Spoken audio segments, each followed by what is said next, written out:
হ্যাঁ ঠিক আছে। এটাই হচ্ছে সেই কালনা ঘাট, যেটা পার করলেই আমরা চলে যাব 108 শিব মন্দির। এবং সেখানে বিভিন্ন জায়গায় এত বড় করে সরস্বতী পুজো হয়, যেটা আমরা কখনো আগে যাইনি। তাই সেই দিন চলে গিয়েছিলাম সরস্বতী ঠাকুর দেখতে এবং তার পাশাপাশি 108 শিব মন্দির। সব জায়গায় তো রাক্ষস টাক্ষস করেছে নাকি মা? এত সরস্বতী ঠাকুর পুজোতে একটু ভালো কিছু করবে, খালি রাক্ষস ফোক্ষস।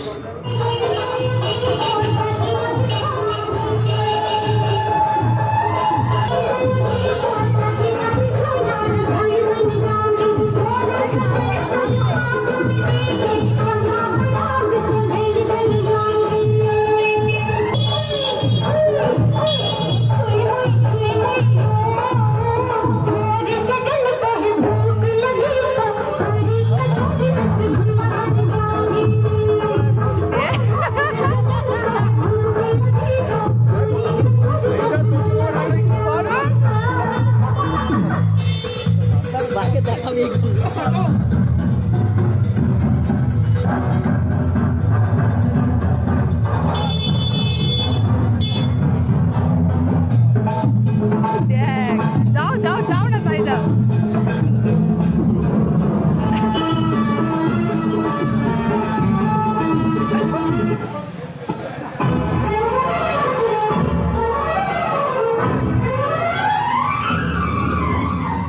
এ ভাই তুই কি এরকম করছিস কেন বলতো? বউদিকে দেখাতে হবে তো, তুই এত লজ্জা পাচ্ছিস কেন রে? লজ্জা পাচ্ছিস?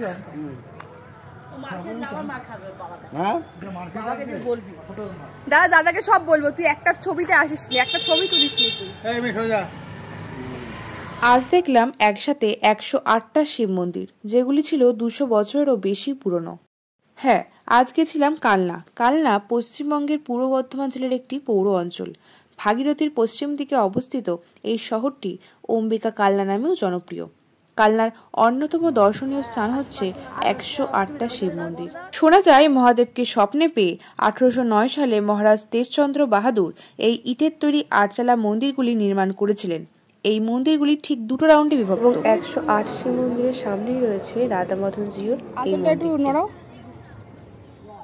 ভিডিওটি ভালো করে দেখলে বুঝতে পারবেন মন্দিরের কারুকার্যগুলি কি নিখুঁত এবং খুবই অসাধারণ। পাশাপাশি মন্দিরে বিরাজমান রয়েছে মহাদেব।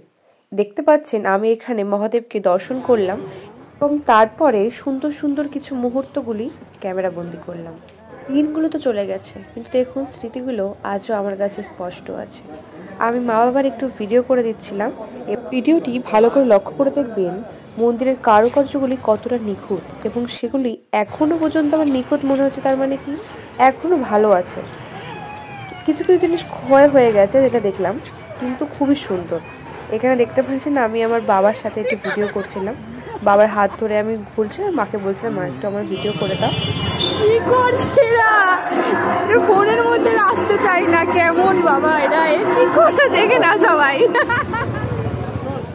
হ্যাঁ, বেশিরভাগ সময় আমি আমার মা বাবার ভিডিওগুলি ক্যাপচার করি, কিন্তু মাঝে মাঝে আমি আমার বাবাকে মাকে ফোন দিলে তারাও কিন্তু আমার ভিডিও তুলে দেয়। হয়তো তারা পারে না ঠিকভাবে, কিন্তু শিখিয়ে দিলে তারা অবশ্যই খুব সুন্দর করে করে। কিছু কিছু ভিডিওতে আমিও রয়েছি, সেগুলো আমার মা নিশ্চয়ই, আর নয়তো বাবাই তুলে দিই। আর যেহেতু শরীরটা খারাপ ছিল, তো আমাদের তাড়াতাড়ি বাড়ি আসতে হতো, তাই কয়েকটা মাত্র আমরা সরস্বতী মা দর্শন পেয়েছি। এর পরই দেখতে পারবেন আমরা খুব জোর 5-6টা মতো সরস্বতী মাকে দেখেছি।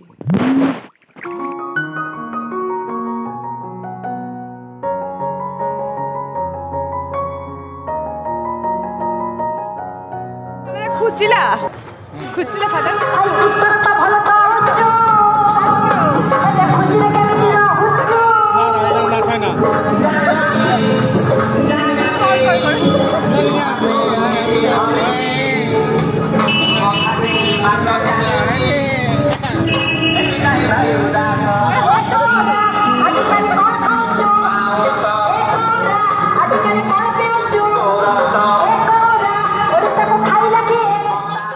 জানি না এটা কি গান বা কখনো শুনিও নি, আর এখনো আমার মনে নেই ওটা কি গান ছিল। আমি শুধু বাবাকে বলছিলাম বাবা এই গান তো বুঝতে পারছি না, তুমি কিছু একটা গান করো এবং নাচো। আর মা আমার দেখতে পাচ্ছ পেছনে আসছে, ওটা আমার একটা ভাই হয়, তারাও আসছে। আর আমার বাবা দেখো কি গান বুঝতেও পারছি না, বাবার নাচ এসছে, বাবা নেচে দিচ্ছে বিন্দাস। ঠিক আছে, এরপর আমার মাও আসবে, দেখো আমি জাস্ট এগুলোই তুল।